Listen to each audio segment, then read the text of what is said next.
The private dining room at Bellissimo had been reserved for 3 months. Mom's 60th birthday was supposed to be perfect. 23 family members, Italian marble tables, fresh orchids at every place setting. My sister Jessica had spent 40 minutes describing the planning process to anyone who would listen. I arrived exactly on time, wearing the gray dress my mother had once called mousy. My parents barely glanced up when I entered. Dad was showing my brother-in-law his new golf clubs. Mom was admiring Jessica's Honda CR-V key fob, like it was a Cartier bracelet. Fully loaded, Jessica announced for the 3rd time. Leather seats, panoramic sunroof, the works. Eric and I decided we deserved something nice. I took my assigned seat at the far end of the table, next to my cousin's 9-year-old son who was absorbed in his tablet. The seating chart had been strategically planned according to Jessica. I was positioned as far from the birthday girl as physically possible while still being in the same room. Uncle Tom arrived 20 minutes late, slightly out of breath, his tie askew. He was my father's younger brother, a patent attorney in Silicon Valley who visited Boston maybe twice a year. We'd stayed in touch mostly through email, discussing obscure intellectual property law questions I'd had during my work. Sorry, he said, kissing Mom's cheek before scanning the table. His face lit up when he spotted me. Emma, there you are. He practically jogged to my end of the table, ignoring the empty seat beside my father that had been reserved for him. Uncle Tom, I said, standing to hug him. How's life after that $3.8 million patent sale? He asked, his voice carrying in the momentary lull of conversation. I told my partners about your moisture detection coating technology. Brilliant work. The room didn't just go quiet.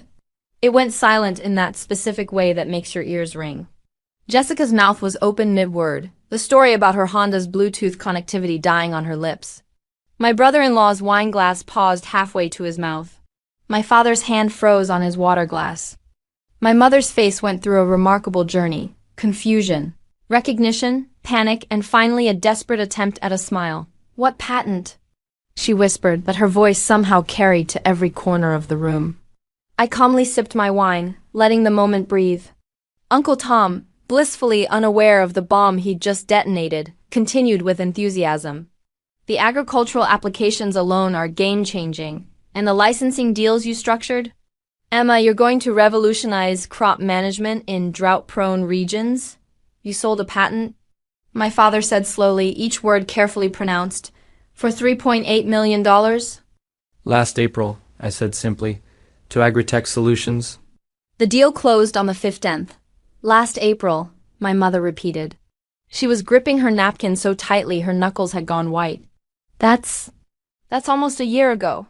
11 months, I confirmed. Jessica found her voice. You're lying.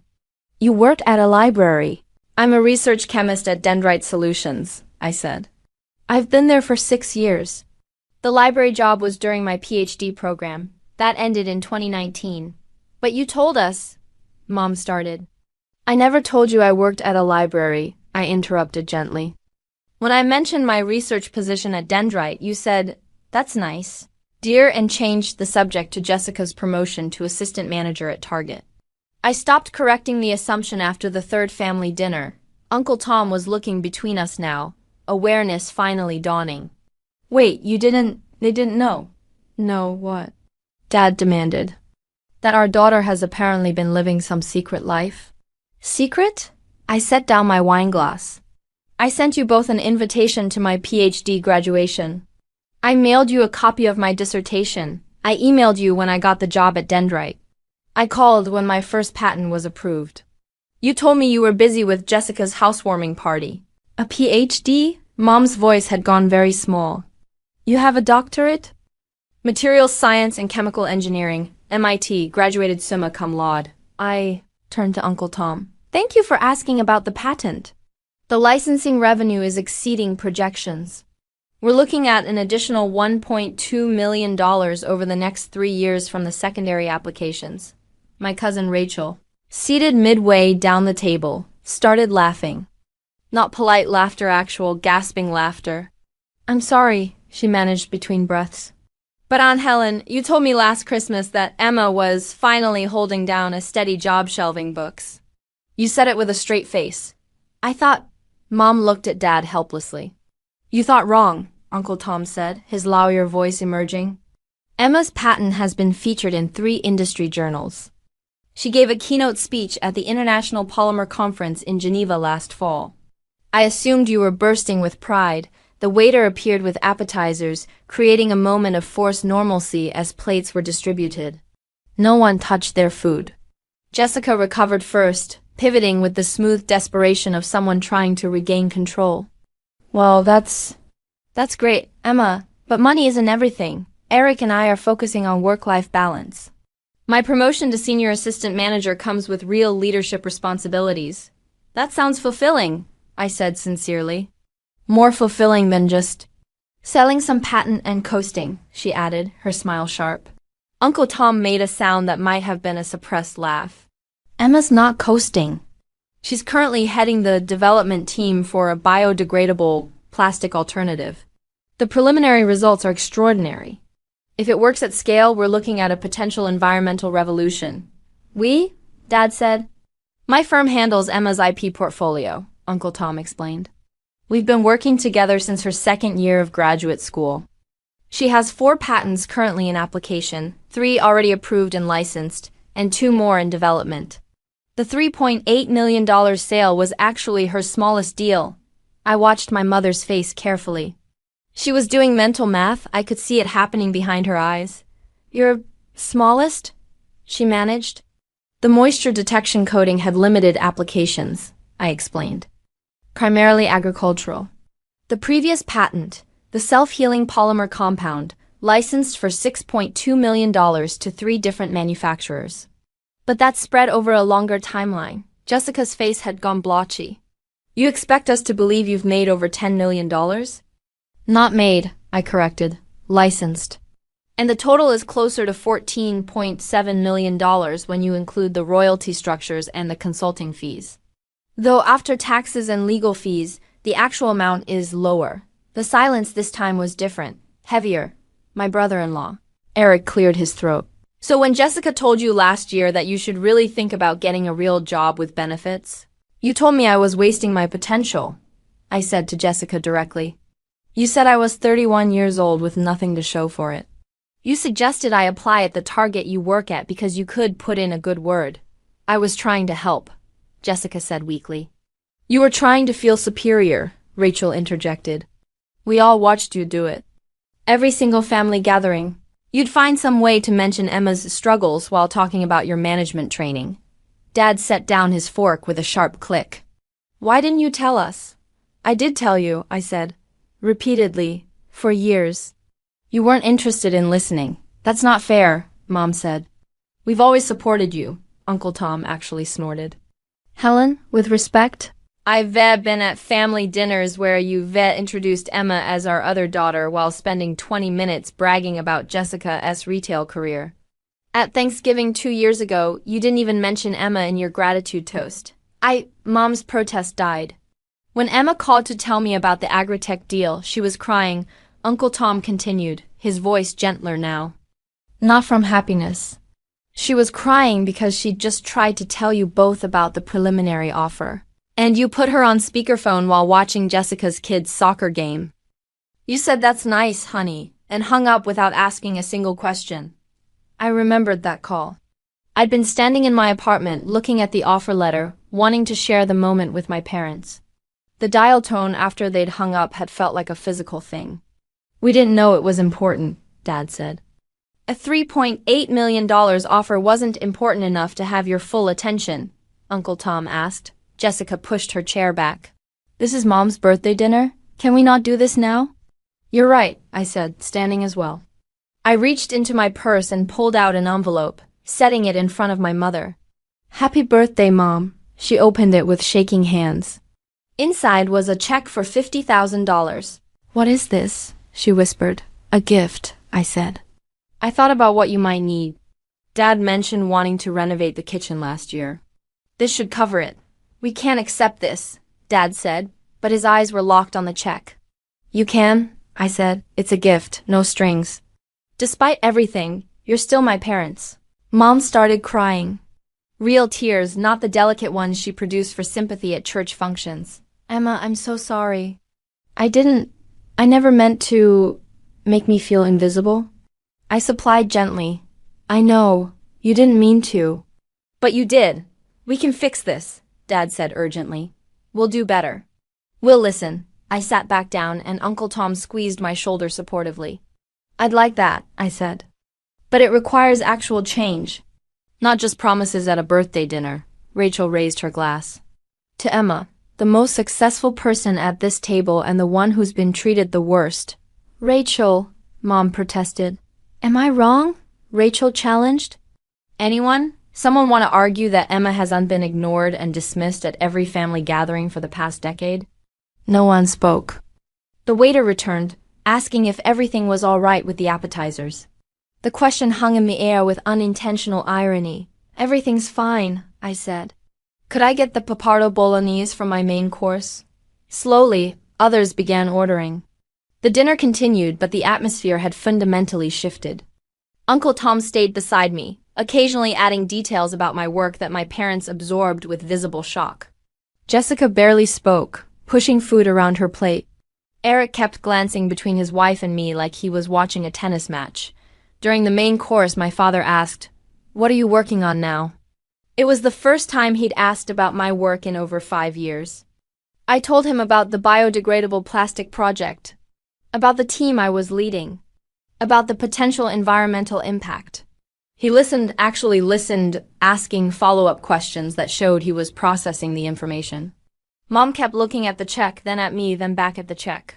When dessert arrived, an elaborate chocolate creation with sparklers, Jessica made one final attempt. Well, Mom, what do you think of your party? I think, Mom said slowly, that I've been a terrible mother to one of my daughters. Jessica flinched. Both of you, Mom corrected. Emma, I failed you by not seeing you. Jessica, I failed you by letting you build your identity on being better than your sister. When your sister was succeeding beyond anything I understood, it wasn't a complete reckoning. It wasn't a movie-perfect reconciliation, but it was honest. After dinner, as people filed out, Dad pulled me aside. The kitchen renovation, he said. Could we hire you as a consultant? I want to pick materials you'd recommend. I want to understand what you do. I design polymers, Dad, not kitchens. I know, he said. But you understand materials, properties, durability. I thought, he trailed off, looking older than I remembered. I thought maybe you could teach me something about what you do. It was a start. Uncle Tom drove me home. In the car, he said, you handled that with remarkable grace. Did I have a choice? You had several choices, he said. You chose the kind one. 3 weeks later, I received an email from my mother. No subject line. Just, I framed your diploma. It's hanging in the living room. I'm sorry I wasn't there when you received it. A small thing. But small things accumulate. My father called the following Tuesday, asking about carbon fiber composites for a backyard project he was planning. The project was obviously manufactured, an excuse to talk. I explained the material properties anyway. We talked for 47 minutes. Jessica sent a text message 2 months later. I'm sorry I was threatened by your success. I'm working on it, I responded. I'm sorry I let you think we were in competition. The kitchen renovation began in May. My parents consulted me on every material choice, asking questions that showed they were actually trying to understand my work. Mom started attending lectures at the local community college on environmental science, forwarding me articles she thought I'd find interesting. At Jessica's birthday dinner in July, Mom introduced me as Dr. Emma Richardson, our daughter the research chemist. She said it with pride that sounded genuine. Then she spent an equal amount of time talking about Jessica's promotion to department manager. Balance, not perfect, but progress. Uncle Tom and I had lunch the week after Jessica's party. How does it feel? He asked. Strange, I admitted. I spent so long being invisible that being seen feels almost uncomfortable. You'll adjust, he said. You're brilliant at adapting. The biodegradable plastic project received preliminary approval for testing in September. My team celebrated with champagne in the lab. I took a photo and sent it to the family group chat. Mom responded within minutes, asking questions about the science. Jessica sent a congratulations GIF. Dad called that evening to ask me to explain the project from the beginning. I did. He listened to the entire 40-minute explanation without once changing the subject. In November, I received an invitation to speak at an environmental summit in Stockholm. The speaking fee was $35,000. I accepted, then forwarded the invitation to my parents with a note. If you're interested in attending, I'd like to buy your tickets. They both came. They sat in the front row of my keynote speech. Mom cried during the standing ovation.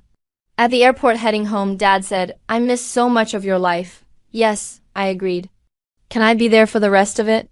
I thought about the years of being overlooked, the dismissals, the casual cruelty of being forgotten in the same room you occupied. I thought about the check I'd given Mom, which they'd never cashed, instead framing it next to my diploma with a plaque reading given with more grace than we deserved. I thought about the choice between holding on to pain and allowing space for change. Yes, I said. You can be there for the rest of it. It wasn't perfect. Jessica and I still had awkward moments. My parents still occasionally defaulted to old patterns, catching themselves mid-sentence and apologizing. But they were trying. Actually trying. On Christmas, Uncle Tom raised a toast. To Emma, who taught us all that the quietest person in the room might be the most accomplished. And to second chances, Mom added quietly. I raised my glass. To family. The complicated, messy, imperfect kind that does the work to be better. The patents kept coming. The projects kept succeeding. But the real victory was smaller, harder to quantify. It was in the phone calls where my father asked about my day, in the articles my mother sent, in Jessica's texts that no longer felt competitive. I had spent years being invisible. Now I was seen. Not for the money or the patents or the accolades, but for the person I'd always been, finally recognized by the people who should have seen me all along. The revenge, if it could be called that, wasn't in the revelation at Mom's birthday dinner. It was in the grace I'd shown afterward. In refusing to let their failures define me. In building a life so full and meaningful that their oversight became their loss, not mine. And in the end, in giving them the chance to realize what they'd almost lost forever.